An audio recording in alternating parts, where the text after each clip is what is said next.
My fellow Biafrans and lovers of freedom all over the world, once again it is me, your humble brother, Okafor C.Uchenna. On my last video, I was talking about freedom is taken, which I made a part 1, and this should be the part 2 of Okafor C on freedom is taken, part 2.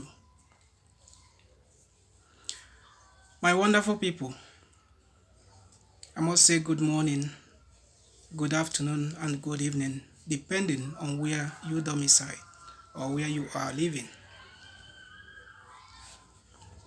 Today I came with a heavy heart. My heart bleeds. What happened in Ebonyi State in few days was to tell you the level of mess we are in. In Ebonyi State in few days ago, people were killed in numbers. The village was ransacked, houses burnt. And I come to wonder how our situation would have been if Mazi Nnamdi Kanu wasn't in our midst at this time. Despite the ESN existence in the eastern region of Nigeria, or Biafra land, despite the existence of unknown gunmen which God himself sent to us to avenge the death of innocent, voiceless, and powerless Biafrans and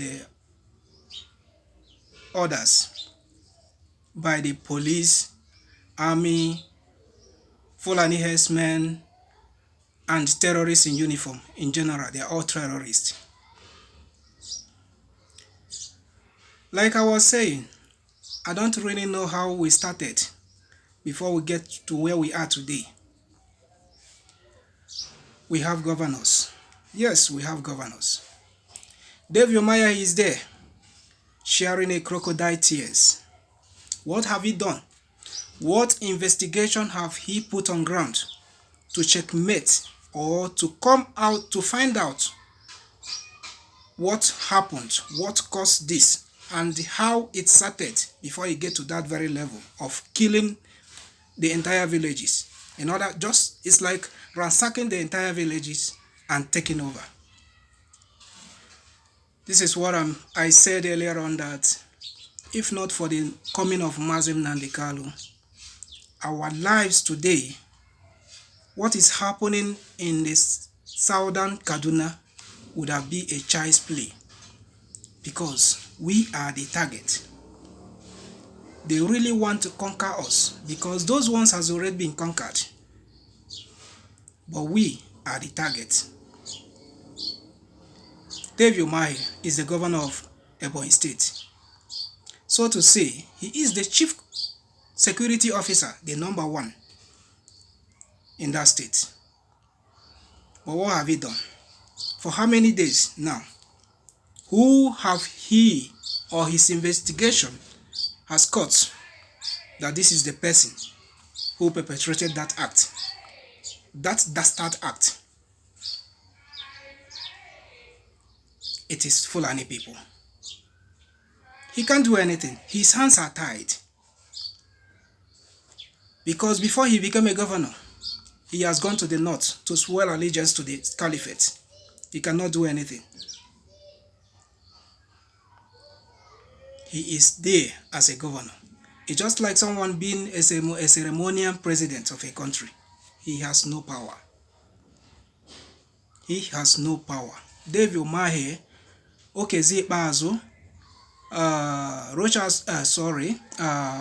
Hope Uzodimma, what is the Anambra State governors, all of them, no one has a say. They are all puppets, stooges in our land. They represent the interests of the Fulanis, not our own interest. For us, We are like even cow, what more than us as human beings. I remembered I saw a news where there was investigation over a cow killed somewhere in the north. I think was it Kaduna or your state, something like that. I can't get the state precisely, but there was an investigation going on to ascertain the cause of the death of those cows. But here is the case where human beings are killed by human beings, but there was no investigation. The governor is not doing anything. So my question is, if assuming there was nobody like Nnamdi Kanu, assuming there was nothing like Eastern Security Network, and assuming there was nothing like unknown gunmen, to me, I call them sent unknown gunmen, because no one knows where these people came from. They just surfaced and start walking, killing those we know that they are the terrorists, because all the security formations in the east protect the people known as terrorists. When you are protecting a terrorist, you are equally a terrorist. Therefore, Nigerian security formations in the east are all terrorist formations. They are there to protect the fulanis, because their interest is one. They have a common agenda, which is fulanization of the entire Nigeria, or Islamization, fulanization stroke Islamization of the entire Nigeria. This is the target, and all of them are in it. From federal government of Nigeria to the bottom of the security agencies, they are together in the game. They want to Islamize Nigeria. They want to fulanize Nigeria. My brethren, my brothers and sisters, we have to sit up. No one should deceive you that Nigeria will be a home for you. Nigeria will never be a home.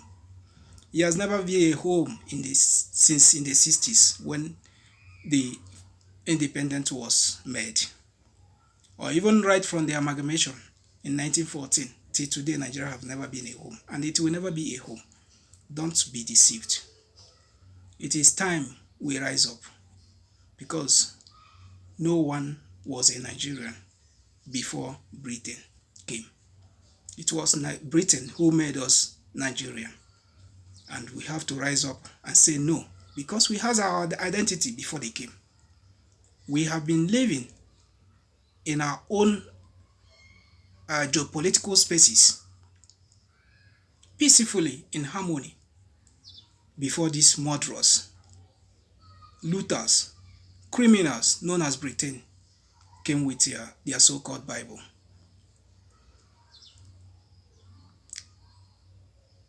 It is time we call a spade a spade. Nigeria ought not to stand. Nigeria deserves to be dismantled. Let everybody go his or her separate ways. If not, we, the Biafrans, will end up just like Hausas. There was a post I saw last time. Initially, we have Hausa, Igbo, and the Yorubas as the three major ethnic groups in Nigeria. But today, what we have is what we have today is Fulani, Yoruba, and Igbos. Now, Hausas are just like, they are just like a conquered people altogether. Very soon, their language self will disappear from the system. My brothers, my sisters, we need to act. Nobody was a Nigerian before Britain came. We have our own identities. We know ourselves. So it is time to go back to our originality. To me, originality matters. Originality is the key. Know your origin, know where you come from or where you came from. Dave Umahi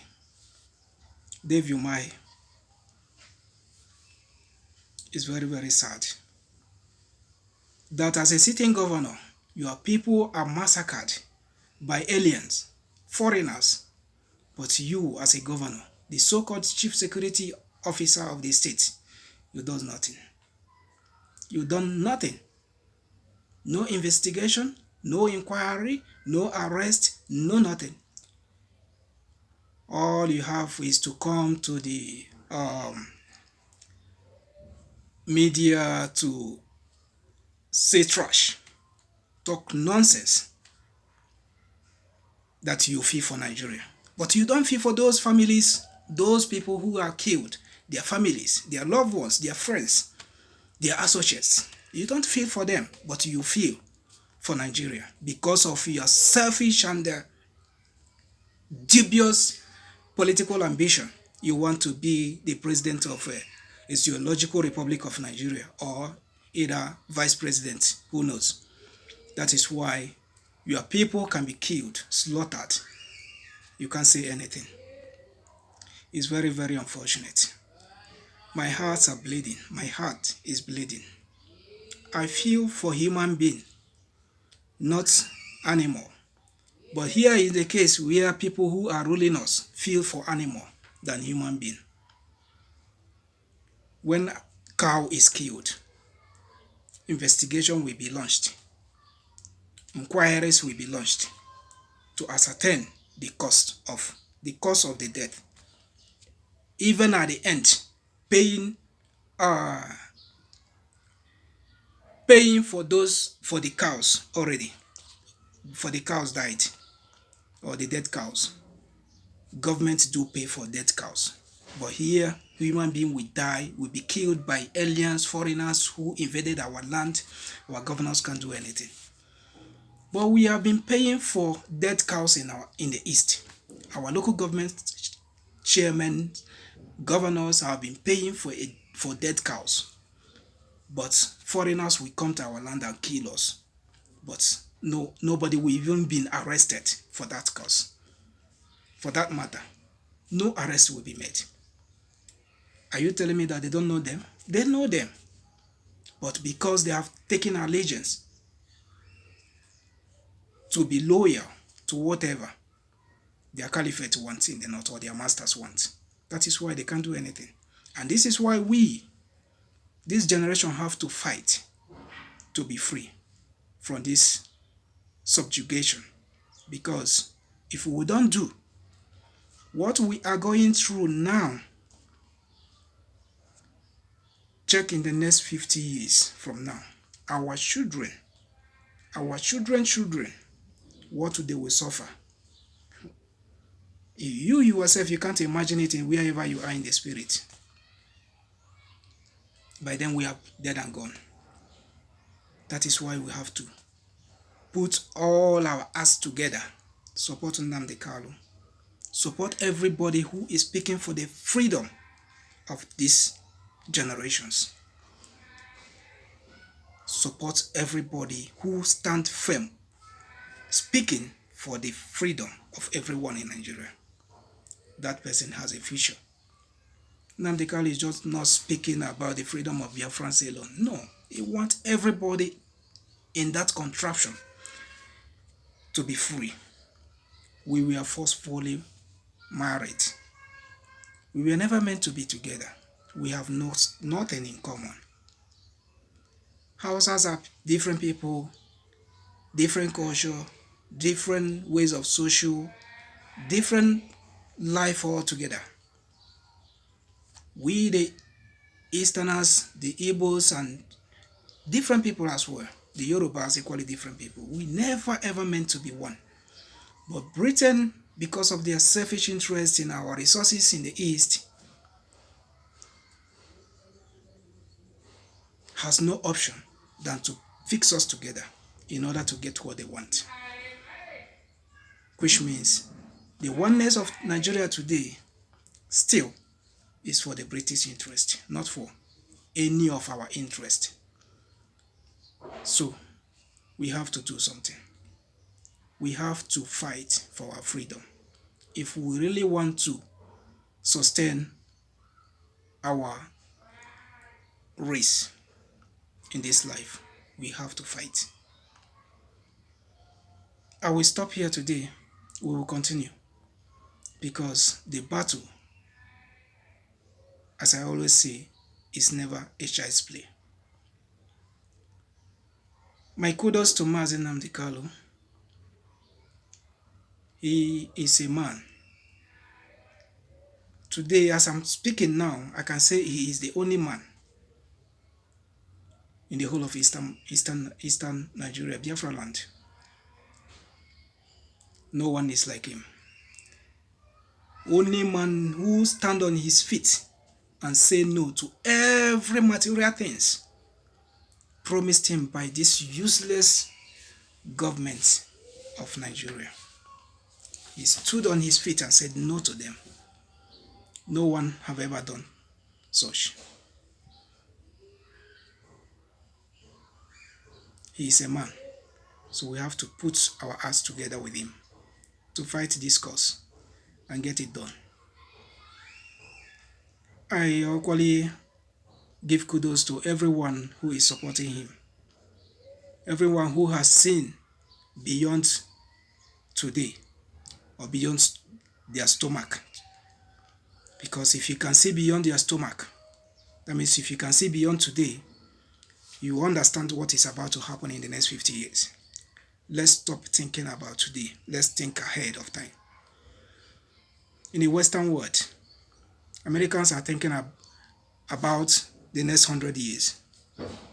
How technological advance, innovation, their country will be. The same thing with Japan, Europe, and most of Asian countries. But here in Africa, we are only thinking of our paradise. Which paradise are we talking about? Who have ever gone there and come back and say this is paradise? There is paradise. Why can't you make here? We found ourselves today a paradise. Enjoy here before you leave. We are the most religious people, most Christians, most populated in Christianity. But yet, we are the most retrogressive, impoverished, useless continent in the world. Why? Because of our mindset.